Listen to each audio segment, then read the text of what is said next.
Let's try to solve some of the problem from the AC circuit. Let us take a question like 10 volt AC supply is given here.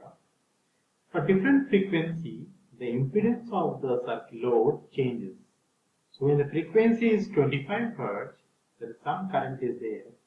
When the frequency increases, supply frequency increases, the current is decreased. The current is decreased in the sense that means that this R is consists of R plus J 2 pi F L. So when the frequency increases, that means this value of this impedance increases, and that is the reason the current is decreased. Now, since we have been given like 25 Hz, what is the current, and 75 Hz, what is the current, the voltage remain constant. So we can find the value of the Z in both the cases. So we can find that Z1 or Z for 25 or Z for 75 as V by I. In both the case, there is a V and I, different values of I1. Here it is, if I am talking I1 I will take, or Z2 I will take, here I1, I2, and I can get the value of Z. And also we can write that Z square is equal to R square plus J, or not J is required, it is like we are finding the magnitude square. So it is 2 pi into F into L whole square. We are going to use this formula here. We will put the value of Z, and R and L remains fixed. The value of the frequency, that is going to change. So we have solved the problem. Here the value of Z1 is 100, Z2 is 166. We take a square of it, and we get two equations here. This is equation 1, another is equation 2. What we will do is we will say 2 minus 1. If we subtract these two, this R square will cancel out. We have to evaluate this and get the value of L. This evaluation we have, this is the way. So we have evaluated it. We subtract the value of R and we get the value of L is equal to 0.3. Substitute the value of L here. Get the value of R is 88.2 ohms. Next question. An inductance of 1 Henry. 1 Henry is in series with the capacitance of 1 microfarad. Both are in series. Find the impedance of the circuit. What is the impedance of the circuit? Z. When the frequency is 50 Hz, so let us say I am evaluating it, finding the value of Z1. When the frequency is 1000 Hz, I am evaluating and find the value of Z2. Obviously, we can write that Z is equal to, there is no R term, so it is J 2 pi F is the frequency, 1 is a Henry, 1 into 1, that is the XL value, minus J 1 by 2 pi, same frequency, into the capacitance value 1 into the minus 6. If we solve Z value, so if I get the value of magnitude of Z, this is the entire, this term with J taken out, and it will be out of the circuit. So what we have done, we did it. We get the value of Z1 here, we are getting a negative value, and Z2 value we are getting a positive value. Now, a negative value, it means that this negative term is higher, so that we can say that when Z1 is, this current is flowing during the time, the frequency is 50 Hz. This is behaving, entire thing is behaving as a capacitive load. That is the meaning of negative. And when the frequency, we are increasing the frequency from 50 Hz to 1000 Hz, it is behaving as inductive load because this inductance value increases and capacitance value decreases.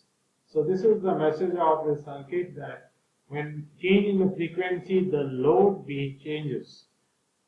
Okay, so that is your answer is these two values.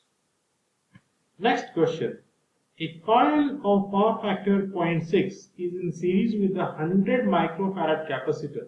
See, the capacitor is here with 100 microfarad and coil is there. A coil is made up of wires which is coiled over it, so it has got an inductance, correct? And also this entire wire is having a resistance. That resistance is R. So it is a combination of R and L. When connected into a 50 Hz supply, voltage is not given. The potential difference across the coil is equal to potential difference across the capacitor. That means whatever the potential across this coil is same as the potential across this capacitor. Obviously, the current through them is same. So, what is the information we get is the Z value of it. Z of RL is same as the Z of capacitance. So, this is the information we get, and that is sufficient enough to find out what is the resistance and inductance of the coil. We have solved this one. So, we take the value of here R square plus 2 pi into 50 into L whole square. So that is, we taking Z square term. And similarly here 1 by 2 pi F into C, this we need to make it a square. Because square on this side is square and this side must be a square. Another information that is given to us is that coil is having a power factor of 0.6. We know that power factor is given by cos of phi, that is 0.6. So what is a phi is cos inverse of 0.6. So once we know the value of phi, we can get tan of phi. So tan of phi will be nothing but ratio of this omega L by R. We get the value, and that is omega L by R is 1.33. So we get another two equations here. One equation on top over here, one equation with omega L value. So now when we go and solve this, we substitute the value of omega L from here. Here we can write a 1.333 R. This is square. So we can take the R square, we can take it out, and we can solve it and get the value of R. Putting the value of R over here, we get the value of L. So thus we get the value of R and L in this way. Question 4. A resistor R in series with a capacitor C is connected to a 50 Hz 240 volt supply. Supply voltage and the frequency is given. Find the value of C so that R absorbs 300 watt. R absorbs 300 watt at 100 volts. What is the information we are getting from here? The R absorbs 300 watt at 100 volts. From here we can get what is the resistance, and also we can get what is the current that is flowing through the circuit. That is 300 by 100. That is the 3 ampere is the current which is flowing through the from the load R and C. Our objective is to find what is the value of the capacitance here and what is the maximum charge and maximum energy stored in C.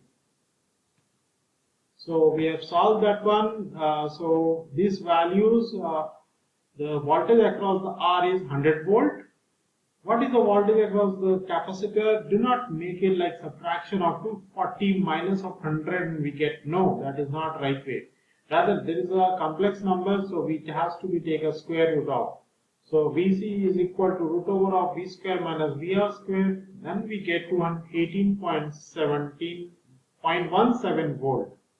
And from the value of VC and from the value of the current is 3 ampere, we can get the value of Z or XC. And XC is 1 by 2 pi FC. Here we get the value of the capacitance. Now the maximum charge is equal to Q is equal to CV max. Remember, this term what we are writing here is, this term is the RMS value. What is the max value? That is the V root 2. Or when we remember that, we can write V is equal to Vm sine omega t.